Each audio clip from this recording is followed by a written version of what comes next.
জনার দেহত্যাগ ও অর্জুনের প্রতি গঙ্গার অভিশাপ।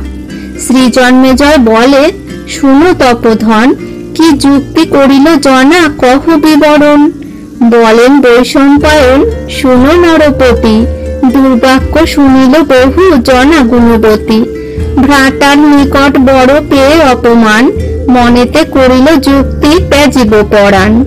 ভাগীরথী তীরে জনা গেল শীঘ্র গতি, জোড়হাট হয়ে বলে আপন ভারতে।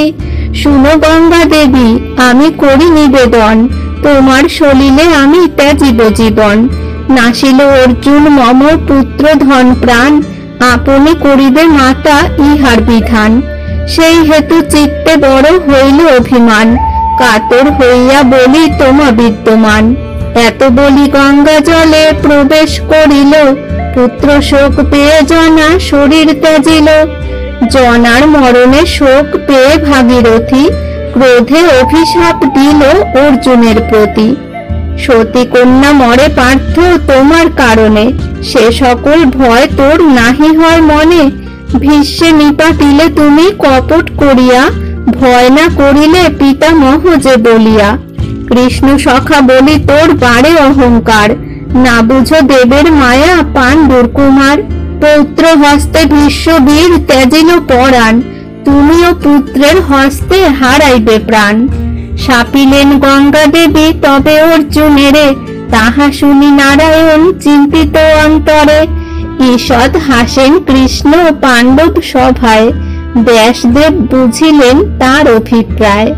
জিজ্ঞাসেন যুধিষ্ঠির দেব নারায়ণে, কহ কৃষ্ণচন্দ্র তুমি হাস্য কইলে কেনে। গোবিন্দ বলেন, শুনো ধর্ম নৃপ বরে, অভিশাপ হইল যে পার্থ ধনুর্ধরে। গঙ্গা অভিশাপ দেন দুঃখ পেয়ে মনে, তার মৃত্যু হবে প্রভু বাহনের রণে। যুধিষ্ঠির বলিলেন, হইবে কেমনে, অভিশাপ দেন গঙ্গা কিসের কারণে। গোবিন্দ বলেন, রাজা করো অবধান, মাহেশ্বরী পুরে রাজা নীলধ্বজ নাম। ধরিল যজ্ঞের ঘোড়া তাহার নন্দন, অশ্ব হেতু অর্জুনের সঙ্গে হইল রণ।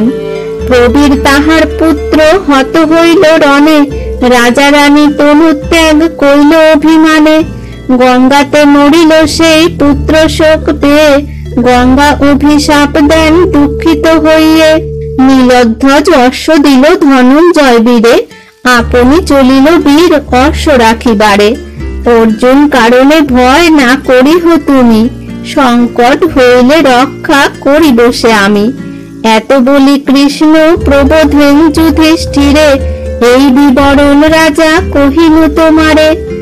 অমৃত সমান এই ভারত কাহিনী, আর কি কহিব আমি বল নৃপমণি। নীলধ্বজের অগ্নি জামাতৃত্ব বিবরণ। শ্রী জন্মেজয় বলে, শুনো তপোধন, রাজার জামাতা অগ্নি হইল কেমন। বলেন বৈশম্পায়ন, শুনো নরপতি, এবে কহি নীলধ্বজ রাজার ভারতী। জনা নাম ধরে নীলধ্বজের মহিষী, প্রসব করিল কন্যা পরম রূপসী। লক্ষ্মী সাপে জনা গর্ভে এলো বসুমতী, সাহা নাম হইল তার শুনো নরপতি। হইল বিভাযোগ্যা কন্যা রাজা ভাবে মনে, অনুক্ষণ যুক্তি করে পাত্র মিত্র শনে। কন্যা বলে, শুনো পিতা আমার বচন, মনুষ্য লোকেতে মম নাহি লয় মন। দেব পত্নী হব আমি ইথে নাহি আন, সত্য কহিলাম পিতা তোমা বিদ্যমান।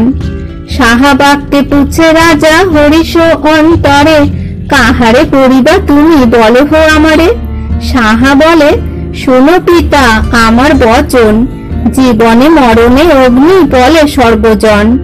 অনল আমার স্বামী কহিনু তোমারে, তাহাকে আনিয়া দেহ বিবাহ আমারে। রাজা বলে, কোথা পাবো তার দর্শন। কন্যা বলে, আসিবেন করিলে স্মরণ। এত বলি রাজকন্যা পূজে বৈশ্যানরে, বৈশ্যানর তথা আসি কহেন সত্তরে। নিজ অভিলাষ মোড়ে কহ গুণবতী, কিসের কারণে মোড়ে পুজো নীতি নীতি। সাহা বলে, তুমি মোড়ে করহ গ্রহণ, তব পত্নী হব আমি এই নিবেদন। এবমস্তু বলি অগ্নি সেই বর দিল। বর পেয়ে সাহা মনে সম্প্রীতি পাইল। জানাইল পিতৃদেবে অগ্নি আগমন, শুনিয়া হইল রাজা আনন্দিত মন। জোড়হাট হয়ে রাজা বলিল অগ্নিরে, সাহা নামে কন্যা আমি দিলাম তোমারে। আপনি করিবে তুমি আমার রক্ষণ, ধন জন রাজ্য তোমার কইনু সমর্পণ।